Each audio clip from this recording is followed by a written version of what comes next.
미가서 2장 말씀으로 오늘 넘어가겠습니다. 자, 미가 선지자는 이제 이사야 선지자고 거의 동시대에 뭐 약간 이사야 선지자보다 약간 후배 정도 되겠죠. 그때 이제 하나님의 말씀을 남유다와 북이스라엘에 선포했던 말씀인데요. 한번 보겠습니다. 자, 1절. 그들이 침상에서 죄를 꾀하며 악을 꾸미고 날이 밝으면 그 손에 힘이 있으므로 그것을 행하는 자는 화 있을진저. 자, 이제 선지자의 전형적인 이제 메시지가 나옵니다. 화 있을진저. 어떤 사람이 그들이 침상에서 죄를 꾀하며, 자, 침상에서 죄를 꾀한다. 자, 여기서 이 그들은 유대 지도자들을 말하는 거죠. 정치 지도자들입니다. 뭐 정치나 군사 지도자들이죠. 종교 지도자들은 아니고, 요거는 침상에서 죄를 꾀하며, 그러니까 침상이라는 것은 가장 밀실을 말하는 겁니다. 우리 한 가정, 한 공간에서 가장 프라이빗, 가장 개인으로 은밀한 곳이 침실 아닙니까? 거기는 이제 정말 자기만 들어가든지 가장 자기하고 은밀한 사람만, 자기하고 가장 친밀한 사람만 들어가는 곳이기 때문에 침상에서 죄를 꾀했다 하는 것은 어떤 밀실에서 죄를 꾀했다. 그러니까 지도자들이 밀실에 들어가서 아무도 모르는, 자기만 아는 특별한 몇 사람들이 은밀한 곳에 가서 죄를 꾀했다. 그러니까 음모를 꾸미고 어떤 일을 선동하기 위해서 조작했다, 이 말이죠. 정치가들이 가장 해서는 안 될 일들이 바로 이런 일들입니다. 정치가들은 무엇보다 투명해야 되는 거죠. 자기들의 비전과 왜 이런 일을 하려고, 이 비전을 위해서 내가 이런 플랜을 하고, 이런 플랜을 위해서 재정을 이렇게 확보하고, 또 재정은 이렇게 쓰고, 어떤 사람들이 이런 일을 맡게 되고, 내가 왜 이런 사람들을 맡게 되었는가, 이 모든 것들이 투명해야 됩니다. 그러니까 뭐 요즘도 그렇지 않은 이 국가가 전 세계적으로 볼 때 그 태반이 훨씬 넘는데, 이 시대가 뭐 이 아마 제가 그 정치 지도자들한테 예를 들자면 세미나하면서 정치 지도자들은 모든 하는 일이 투명해야 됩니다. 행정도 투명해야 되고, 재정도 투명해야 되고, 인사도 투명해야 되고, 그러면 사람들이 이해하지 못할 거예요. 어떻게 그렇게 정치를 하냐, 이렇게 아마 생각했을 겁니다. 그러니까 침상에서 죄를 꾀했다는 것은 자기들에게 주어진 정치적인 권력을 결코 정당하게 바르게 백성들을 위해서 사용하지 않는 겁니다. 자, 정치가 좋은 겁니까, 나쁜 겁니까? 이 세상에서 사람들이 살아가는 모임에서 가장 바르게 해야 될 게 정치입니다.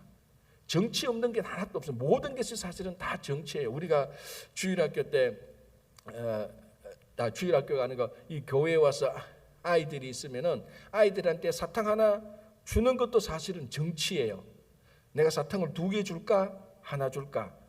얘한테는 하나 주고 쟤한테는 주지 말까? 2명이 있는데 얘한테 하나 주면 얘는 어떻게 생각할까? 벌써부터 그런 생각 딱 하는 게 얘와 나와 그 아이 사이에 정치가 들어가는 겁니다. 정치가 뭐 정치 지도자들, 국회의원, 뭐 왕들, 신하들, 장관들이 하는 행위만이 정치가 아니고, 사람들의 일상적인 삶 속에 하는 게 모든 게 사실은 다 정치예요. 모든 게 다 정치입니다. 그러니까 물론 제가 말한 이 정치 범위를 확 넓혔지만은, 사람들이 하는 행위는 모든 게 사실은 정치 행위하고 똑같습니다. 이제 그게 이제 정부와 뭐 국회 이런 데로 넘어가면은 통치 행위가 정치를 통해서 나타나는 것이지, 모든 게 다 정치입니다. 그래서 이 어떤 정치가 좋으냐, 그는 백성들을 위하여서 하는, 그러니까 목적과 방법 수단이 확실해야 됩니다. 목적은 백성을 위하여서, 또는 뭐 하나님의 나라를 위해서, 그리고 그 방법은 정당하고 투명해야 됩니다. 그런데 이 밀실에서, 침상에서 죄를 꾀했다는 것은 목적이 나쁜 것이죠. 백성들과 하나님 나라를 위한 것이 전혀 아니고 자기 이익을 위해서, 또는 자기 어떤 특정 세력을 위해서 죄를 꾀하는 것이고, 침상은 은밀한 곳에서 다른 사람들이 아니고 다 불투명하게, 그러니까 이 더러운 손들입니다. 이게 이미 이 한 구절에서 미가 선지자가 보는, 아니 하나님께서 그 시대의 사람들을 보는 하나님의 마음이 확 드러난 거죠. 침상에서 죄를 꾀하며, 하나님께서 그 정치 지도자에게 준 권력을 전부 다 불투명하게 더럽게 사용하고 자기들을 위해서 사용하고 그걸 말하는 겁니다.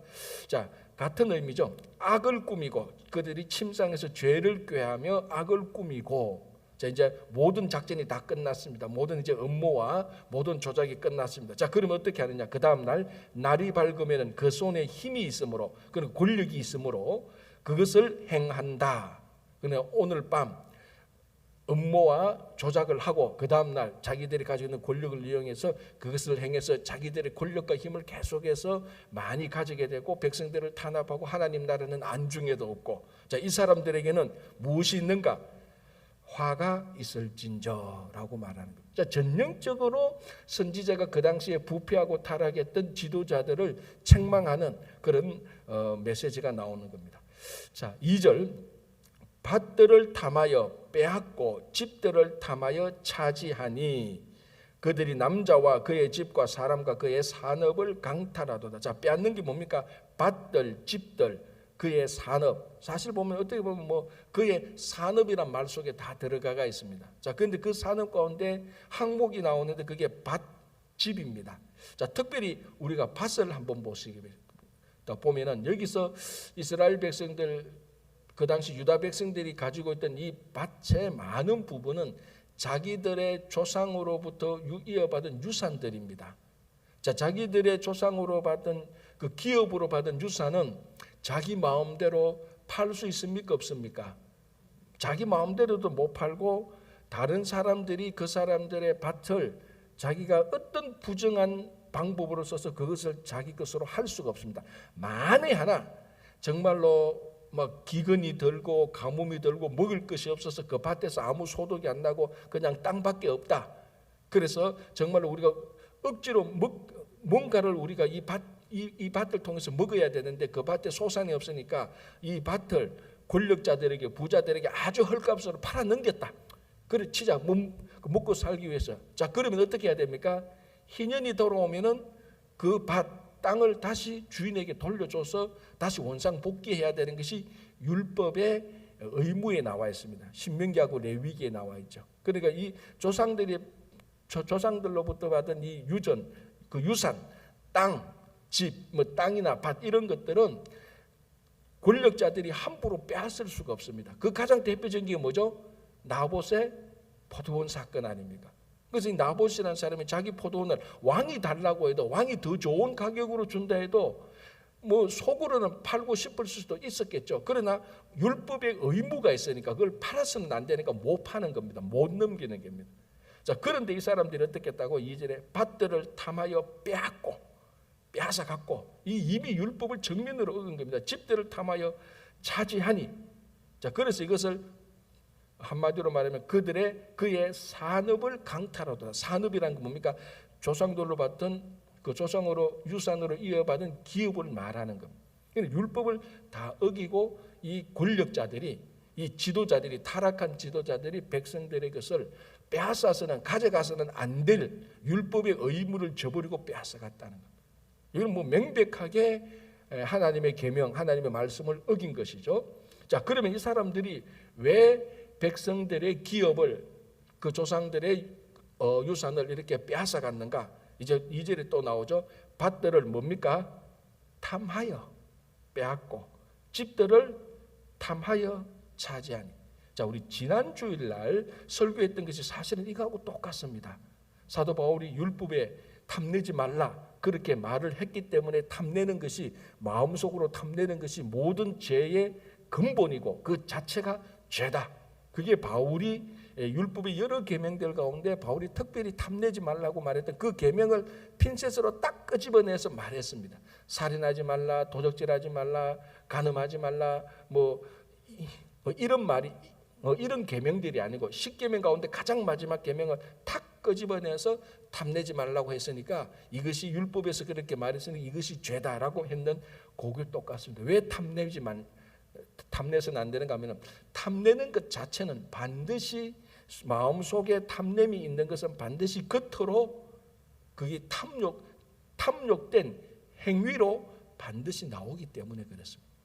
나봇의 포도원도 그랬고 오늘 이 미가 선지자가 있을 때 유다 백성들을 다스리는 지도자들이 그대로 지금 행하고 있습니다. 밭들을 탐하여 빼앗고 집들을 탐하여 차지한, 그냥 그들이 밭들을 빼앗고 집들을 빼앗고 이렇게 말하지 않고 그 빼앗은 동기를 말하죠. 탐하여 탐심이 있었다. 정치 지도자들이 자기들이 주신 그 권력과 물질과 명예에 만족하지 않고 탐심이 생기니까 백성들의 그 율법의 의무로 그것을 빼앗아서는 절대라는 것을 자기들이 빼앗아갔다. 그 근본 원인이 뭐냐? 탐심이다. 이것을 오늘 미가 선지자가 그때 일어났던 현상들을 그대로 우리들에게 증거하는데, 우리가 지난 주일날 로마서를 통해서 봤던 그 사도 바울의 권면하고 오늘 딱 일치하는 거죠. 그래서 우리 속에 있는 이 탐심을 제거하지 않으면 안 되는 겁니다. 탐심을 제거하지 않고 탐심이 있는 순간 시간 문제지, 방법 문제지, 반드시 겉으로 행동으로 드러나는 죄가 생길 수밖에 없습니다. 그렇죠? 그래서 이 지도자들이 밀실에서 업무를 꾸며서, 자기들에게 주어진 권력을 정당하게 사용하지 안 하고 날이 밝으면 그것을 빼앗아가고 그것을 행동으로 취하고 율법을 어기고, 그 이유가 마음속에 있던 탐심이다라는 것. 그래서 어떻게 보면은 이 사람들이, 우리가 신앙적으로 말하면은 그 당시 유대 지도자들이 자기들이 마음속에 있던 탐심 때문에 자기들에게 주어진 권력을 잘못 사용하여서 백성들의 것을 빼앗아 버렸습니다. 자, 그럼 원인이 뭐냐? 탐심이고, 수단이 뭐냐? 권력을 잘못 사용하는 것이고, 목적은 뭐냐? 백성들의 것을 빼앗아 자기 이익을 채우는 겁니다. 자, 이것은 뭐 오늘날 우리 사람들에게 일어나는 그 죄가 일어나는 패턴하고 똑같습니다. 성도들이 사소한 죄 하나 짓는 것도 바로 이런 패턴으로 일어나는 거죠. 우리 안에 탐심이 있으니까. 내가 누구보다 더 인기를 얻으려고 하는 그런 탐심, 내가 누구보다 더 인정을 받고 싶고 하는 그런 탐욕, 내가 저 사람보다 더 많은 것을 가지고 싶고 저 사람보다 더 높은 곳에 올라가고 싶은 그런 탐심. 자, 그것에서부터 그럼 내가 어떻게 이걸 이룰까? 이제 자기들이 가지고 있는 권력, 그리고 우리들이 성도에 말하면은 하나님께서 자기에게 주신 은사, 재능, 이런 것들을 탐심을 채우는 수단으로 사용되어지는 거예요. 하나님께서 우리에게 주신 은사는 우리 탐심을 채우는 수단이 아니고 하나님의 나라를 세우는 방법, 수단으로 준 건데, 도구로 준 건데, 그 도구를 하나님 나라를 세우는 게 아니고 자기 인생을 세우는데 다 사용해버린 거예요. 그게 여러분 오늘 이 미가서 2장 1절 2절에서 말한 타락한 정치 지도자들이 행했던 것이나, 오늘 우리 성도 한 사람 한 사람들이 자기 삶의 유익을 위해서, 자기 잘 살기 위해서 그런 탐심을 가지고 하나님께서 주신 은사를 잘못 사용하는 경우하고 똑같습니다. 이런 성도들을 정치 자리에 딱 올려놓으면 2장 1절처럼 그런 행위를 하는 거예요. 이런 정치 지도자들을 교회에 딱 갖다 놓으면 또 그런 일을, 자기 목적을 위해서 주신 은사를 사용하는 거예요. 같은 맥락, 인간은 다 똑같습니다. 어디에 있는지에 따라서 그 겉으로 드러나는 양상이 다를 뿐이지. 이게 미가서 2장 1절 2절이 이게 그 당시 남유다의 정치 지도자들, 타락한 부패 지도자들에 대한 말이기도 하지만, 오늘날 우리 한 사람 한 사람이 하나님께서 주신 은사를 내 탐심을 위해서 잘못 사용하고 있는 거하고 똑같은 거예요, 사실. 자, 3절 볼까요? 그러므로 여호와의 말씀에 내가 이 족속에게 재앙을 계획하나니 너희의 목이 이에서 벗어나지 못할 것이요. 자, 여기 되게 재밌는 말씀이, 아주 흥미로운 단어가 나옵니다. 무슨 단어겠어? 한번 맞춰볼래요? 그러므로 여호와의 말씀에 내가 이 족속에게 재앙을 계획하나니. 계획. 왜? 백성들은, 타락한 정치 지도자들은 침상에서 죄를 계획했고, 하나님은 죄를 계획하는 인간 타락한 사람들을 보고 재앙을 계획하고 있습니다. 히브리어 단어는 둘 다가 똑같은 단어예요. 똑같은 단어. 그러니까 우리들이 하나님께 주신 은사를 가지고 내 탐심을 채우려고 계획할 때 하나님은 우리에게 재앙을 계획하고 있다는 겁니다. 이런 걸 가르쳐서 심은 대로 거둘 수밖에 없는 거죠. 그러니까 우리가 무엇을 계획하느냐에 따라서 그 부메랑처럼 내가 탐심을 위해서 내가 가지고 있는 은사의 부메랑을 던지면은 하나님께서 그 부메랑이 재앙의 부메랑이 되어서 돌아오도록 하는 겁니다. 그래서 침상에서 죄를 꾀하면 하나님은 우리에게 대해서 재앙을 꾀한다라는 거예요. 그러니까 이 재앙이 내리는 근본 원인은 우리에게 있는 것입니다. 그래서 3절에 그러므로 여호와의 말씀에 내가 이 족속에게 재앙을 계획하나니 너희들이 침상에서 죄를 꾀했던 것처럼 나는 하늘에서 너희를 위해서 재앙을 꾀하고 있다라고 이렇게 얘기를 하고 있는 것입니다. 자, 4절을 볼까요?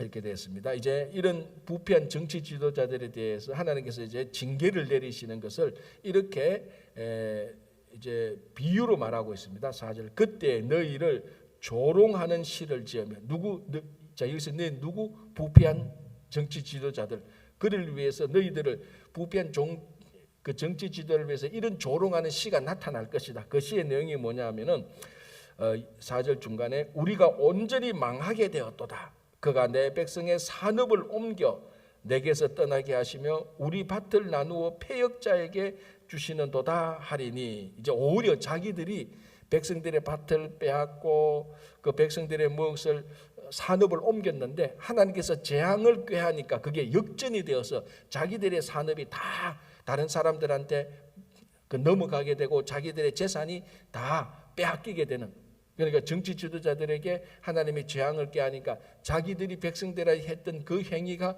도로 자기들한테 돌아온다. 이런 조롱하는 시들이 좀 있으면 나타날 것이다. 너희들이 여기에서 돌이키지 않으면 이제 그 말을 하는 겁니다. 그죠? 자, 그래서 5절 또 볼까요? 그러므로 여호와의 회중에서 분깃에 줄을 댈 자가 너희 중에 하나도 없다. 그러니까 이렇게 망할 때 여호와의 회중에서 너희들에게 그 타락한 정치 지도자들 이런 사람들에게 너희들이 어렵고 힘들 때 너희들에게 우리 밭에 와서 이 밭 어느 정도를 줄 때 내가 여기서 일을 하고 먹고 사시오. 그렇게 말할 사람이 아무도 없다는 겁니다. 그러니까 심은 대로 거둔다는 겁니다. 지금 너희들이 권력이 있을 때 막 백성들의 것을 빼앗는 거냐? 그럼 하나님께서 너희들의 재앙을 계획해서 그 재앙대로 하나님이 계획한 재앙대로 일어날 때는 너희들이 했던 것 그 반대로 역전되어서 너희들이 도로 당하게 될 것이다. 이렇게 얘기를 하고 있습니다. 자, 6절 볼까요? 6절에 이렇게 되어 있습니다. 그들이 말하기를 너희는 예언하지 말라. 자, 여기서 그들은 뭐 이제 부패한 정치 지도자들 아니면 정치 지도자들이 고용했던 거짓 선지자들 뭐 이런 사람들일 수 있죠. 이런 사람들이 너희는 예언하지 말라. 이것은 예언할 것이 아니다. 그러니까 미가나 이사야나 그런 이제 정직한 선지자들이 그 타락한 지도자들에게 너희들이 이렇게 말하면 하나님께서 너희들에게 재앙을 내릴 것이다라는 거 말하니까 그 반대편의 지도자들이 거짓 선지자들을 샀으나 아니면 자기들이 말할 때 야 이런 것들은 너희들이 예언할 것이 아니야.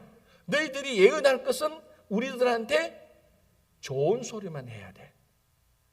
이 말하고 똑같습니다. 야, 너희들이 감히 어떻게 이 국가를 위해서 밤낮으로 수고하는 우리 지도자들을 위해서 선지자들이 이렇게 우리를 책망하고 이렇게 우리가 잘못한 것도 아닌데 잘못한 것을 지적하느냐 그런 식으로 말하는 거죠. 자기들이 잘못 다 해놓고 그러니까 말하기를 선지자를 불러서 야 이런 것들은 너희들이 예언할 게 아니야. 이렇게 회유하거나 협박하고 있는 겁니다. 지금 이 선지자들이. 그래서 다시 볼게요. 6절 그들이 말하기를 너는 예언하지 말라. 이것은 예언할 게 아니다. 이렇게 말을 합니다. 자, 또 아주 재밌는 게 7절 보십시오. 너희 야곱의 족속이 어찌 이르기를 이제 뭐 야곱의 족속 이제 이거는 이제 그 이스라엘을 말하지만 또 지도자들을 포함한 그런 사람들을 말하죠. 그 사람들이 뭐라고 말하는가 하면은 여호와의 영이 성급하시다 하겠느냐? 그럼 무슨 말인가 하면 그 미가 선지자가 이렇게 그 재앙을 선포하니까 반대편에서 하나님의 영은 그렇게 성급하게 작동 안 해. 이 말입니다.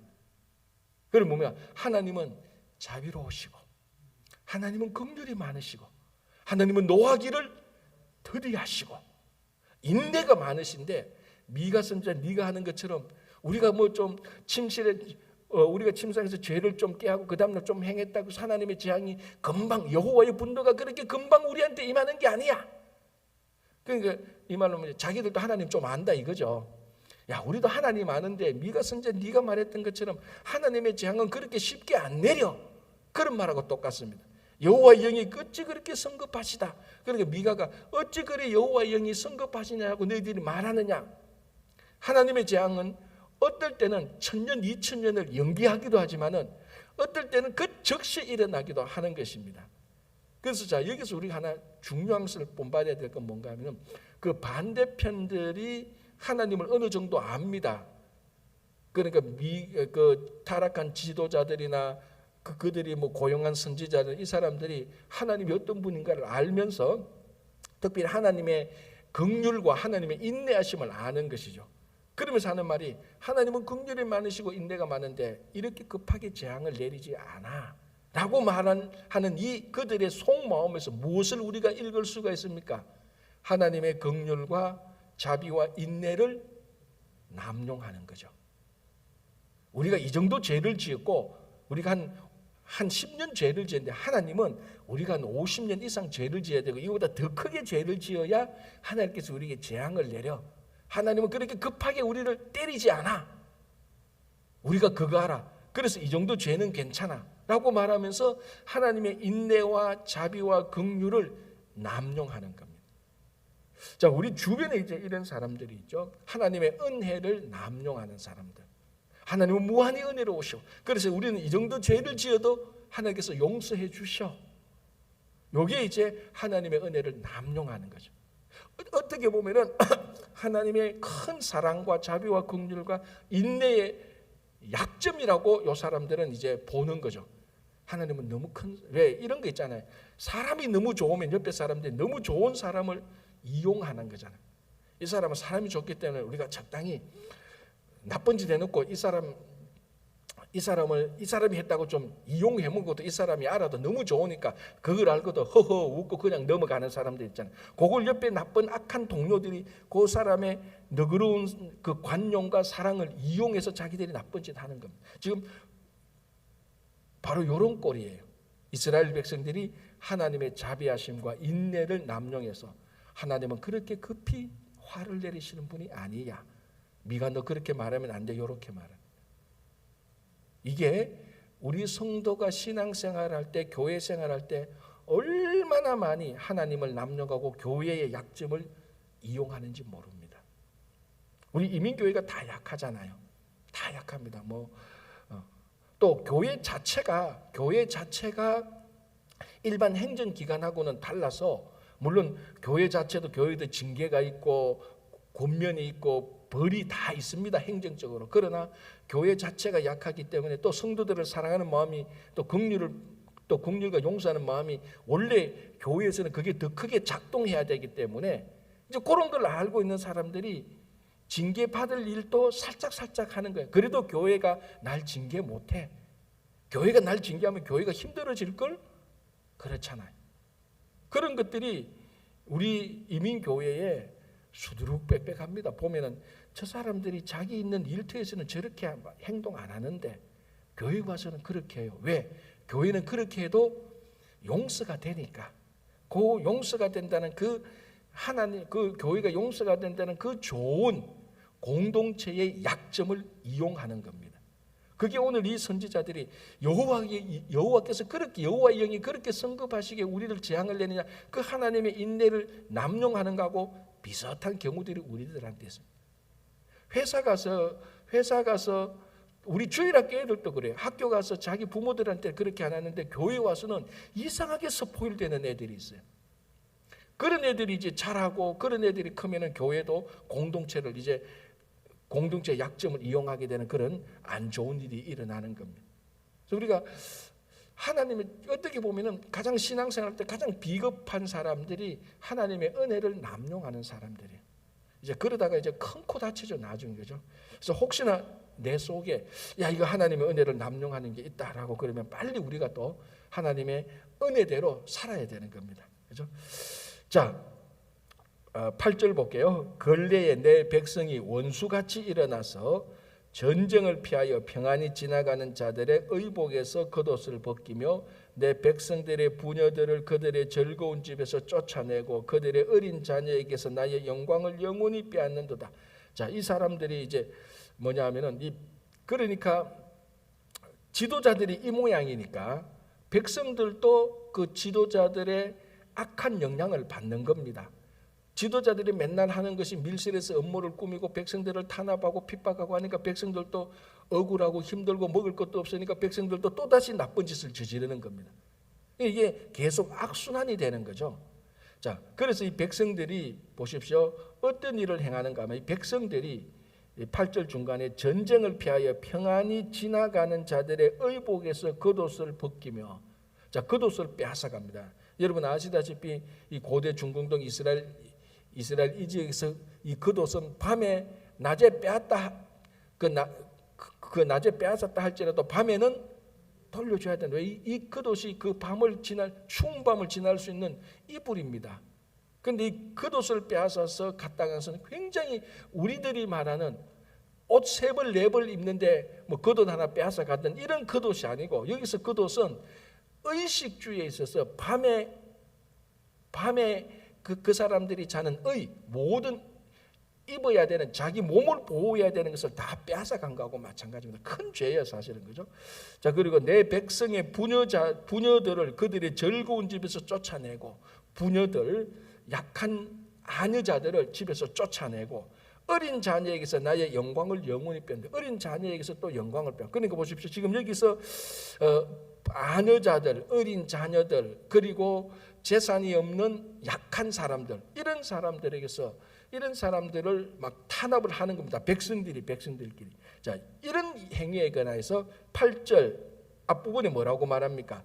근래에, 최근에 내 백성이 원수같이 일어나서, 하나님은 이렇게 8절 중간 9절에서 이런 행동을 하는, 악한 행동을 하는 백성들을 하나님이 뭐라고 부릅니까? 원수같이 일어났다고 말합니다. 이 백성들이 하나님에게 원수같이 일어났다.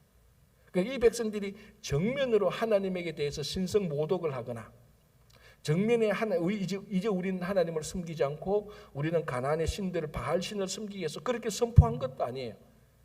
여전히 이 사람들은 안식일도 지켰고, 여전히 이 사람들은 안식일에 가서 하나님께 기도를 했을 것입니다.